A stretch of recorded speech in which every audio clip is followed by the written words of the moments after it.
Zoti Gjinishi ç'po ndodh, po me sa më thjeshtë, për të mos hyrë në detaje kështu që popullata e ka të vështirë. Se ti me që merresh me këtë punë, mendon që i di dhe popullata këto gjëra, por nuk është e vërtetë. Se ka dhe punësh në hallet e tjera.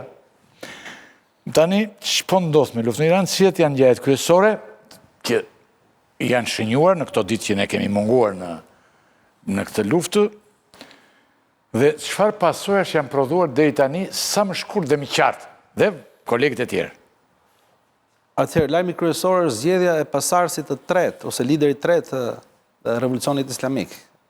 Edhe çuditërisht është djali i parardhësit, Muqtaba Khamenei, i cili është 56 vjeç, është zgjedhur ditën e diel, domethënë 10 ditë që nga fillimi i luftës, pothuajse. Ka një diskutim shumë të madh nga njëra anë, patjetër që zgjedhja e liderit të ri ka krijuar një lloj unifikimi brenda popullit. Shohim që rrugët e Tiranit janë mbushura plot me njerëz që dje në mbështetje të liderit të ri, gjithë institucionet, domethënë ka një farë mbështetje të madhe, por nga ana tjetër, lideri ka hap një debat shumë të madh, jo vetëm brenda Iranit, por dhe jashtë Iranit, me disa pika kryesore nëse mundem, me para u zgjodh në një moment lufte. E dyta, Këshilli Asambleja prej 88, Asambleja Ekspertëve prej 88 personave votoi me 54 vota. Domethënë sapo kaloi gjysmën. E treta, ka pas 6 kandidatura shumë të rëndësishme midis tjerëve, ishte nipi e Khameneit, themeluesit, kreu i gjykatës supreme iraniane, ish kreu i parlamentit, cilët u rrëzuan. Pikë tjetër është diskutimi apo po na krijohet një dinasti Khameneish, sepse është rasti i parë kur një trashëgimtar vjen në front. Gjë e cila dy liderët e parë suprem iranian nuk e kanë aplikuar më parë. E treta, që është një pikë gjithashtu, do me thënë se ky është një njeri që nuk ka patur kur funksion zyrtar. Dhe pikpyetja që ngrihet është mbi aftësitë e këtij, sa ekspertizë, çfarë ekspertize ka ky, ka studiuar vetëm çështje religjioze, dhe fundi që është më rëndësishme, edhe brenda Iranit, po edhe jashtë Iranit, pavarësisht mbështetjes madhe, ngrihen pikpyetje mbi ndërhyrjen e gardës republikane në zgjedhjen e Muqtaba Khameneit, sepse ky ka qenë, si thua, pushteti i hije i babait i tij dhe ka qenë njëri shumë i afërt me qarqet ushtarake, sidomos me gardën republikane. Mos harroni që ai ushtarako ekonomike. Po, mos harroni që është historia ekonomike. Njeriu i afërt, më i afërt i gardës. Dhe historia është kjo, domethënë që ky që në vitet 80 ka marrë pjesë në luftën e Iranit me Irakun, kështu që është më shumë i promovuar si njeri ushtarak se sa si njeri. Që unë e kisha pak më pas këtë, po ti e hape. Unë se di çfarë shkruan ti ty. Jo, është edhe gabim që nuk ti dash. Për shembull, me ty mund të jemi nga që ke një rol të kjo, sidomos te kjo pjesë. Do me thënë ka pikpyetje të mëdha, pavarësisht se unifikoi faktorin e brendshëm të Tiranit, është një njeri i cili përket konservatorizmit ekstrem. Do dalim në një moment tjetër. I cili mund ta shpërsoj. Tani, pjesa tjetër është lufta çfarë ka prodhuar deri tani? Lufta ka prodhuar krizën. Kur pyesim Olsin, ai do thotë që sulmet të mëdha të Iranit. Amerika po shkatërrohet.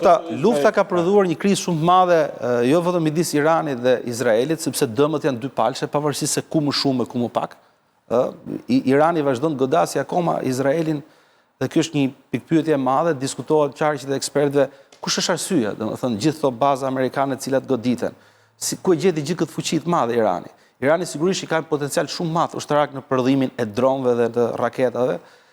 Ka përdorur diku 2000 dronë dhe 500 raketa deri tani, po ka aftësi të prodhoj mira dronë në muaj. Dhe gjendja thoshin është 3000 raketa në muaj. Domethënë ka një potencial shumë të madh, por nuk është kjo arsyeja kryesore. Arsyeja goditse e Iranit nuk ka rënë, është shtuar fare, dje është shtuar. Arsyeja goditse e Iranit përcaktohet me dy elementë kryesorë. E para, goditja e radarëve përreth, edhe brenda Izraelit, dhe kjo është më rëndësishme, dhe këtu lufta me çik sfond më proksit, angazhimi i Kinës dhe Rusisë në mënyrë indirekte. Është provuar tashmë, gjithë mediat perëndimore shkruajnë, se si shërbimi rus jep koordinata të sakta të objekteve strategjike, qoftë bazave amerikane në Gadishull, qoftë dhe brenda Izraelit. Domethënë lufta po prodhon një konflikt më rrallë. Izraeli është interesuar ta hap konfliktin, duhet thënë që Mossadi është goditur. Ka goditur. Mosadi ka goditur, po ajo që ka bërë Mosadi është diçka tjetër, po mundohet të fusë në luftë vendet e Gadishullit me Iranin, sepse në Katar dhe në Arabinë Saudite ka patur arrestime të njerëzve të Mossadit, cilët planifikonin sulme brenda Katarit dhe Arabisë Saudite me qëllim që të nxjisë një reagim kundërshtues të këtyre vendeve të gjirit, të cilët edhe pse janë goditur deri tani, kanë refuzuar sulmet e Iranit, por ndërkohë nuk kanë qenë të gatshëm të Emiratet futen sot vetë. për herë të parë kanë goditur. Po? Emiratet për herë të parë sot. Emiratet kanë ndoshta hallin më të madh sepse janë miliarderët cilët po largohen totalisht nga Emiratet dhe po shkojnë në Singapur. Dhe kjo është një tjetër efekt negativ i ekonomisë. Kështu që ajo që po thoja unë zoti Rakipi është kjo që Shtetet e Bashkuara të Amerikës dhe Izraeli dështuan në ndikimin për të vendosur një lider të ri. Dhe kjo është e padiskutueshme. Nëse i referohem me deklarata e presidentit Trump ose ministrit Brojtës ose Rubios, sekretarit të shtetit, ata gjithmonë i mëshonin idesë që nuk do të ketë lider pa miratimin tonë. Ndërkohë që lideri erdhi dhe sigurisht që është një lider pritet të jetë shumë më konservator se Sajati. Ky është dhe rasti i shprehjes parë konservatorizmit, ku ditën e diel sapo u zgjodh ky pat një breshëri sulmesh me raketa i vlerësuar si më i madhi deri tani mbi Izrael. Kështu që deri tani premisat janë për të zgjeruar konfliktin, nuk ka asnjë tregues që konflikti po mbyllet. Të shohim, presidenti Trump sot deklaroi që do të shohim se ç'do të ndodh me liderin e ri. Sot ka ndryshuar, sapo ka thënë që lufta është duke përfunduar. Sapo ka thënë në intervistë. I kemi arritur. Luftën e përfundon 3 herë ditën ai. Po, deklarata e fundit ka qenë që lufta mund zgjasë gjatë 40-50 ditë. Sot ka thënë që lufta është duke përfunduar dhe ka pasur telefonat me Putin tani në fund. Dhe kanë diskutuar me Putin po për luftën. Edhe për Iranin, edhe për Ukrainën. Po. Para Ndërkohë nëse mundem fal. Unë ngrit teza që Putin ndihmon. Putin ka thënë edhe që do mund të ndihmojë Evropën me gaz dhe karburant, pra mund të rikthejmë gjithë. Rusia dhe Irani vitin e kaluar kanë bërë një marrëveshje të madhe strategjike. Dakor, kanë marrëveshje zyrtare.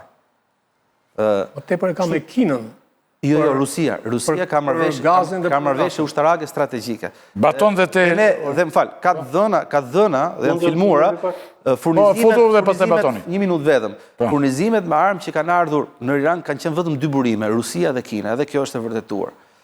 Kështu që nuk diskutohet kjo pjesë, fare. Rusia është e involvuar jo në mënyrë direkte, në mënyrë indirekte, edhe Kina gjithashtu.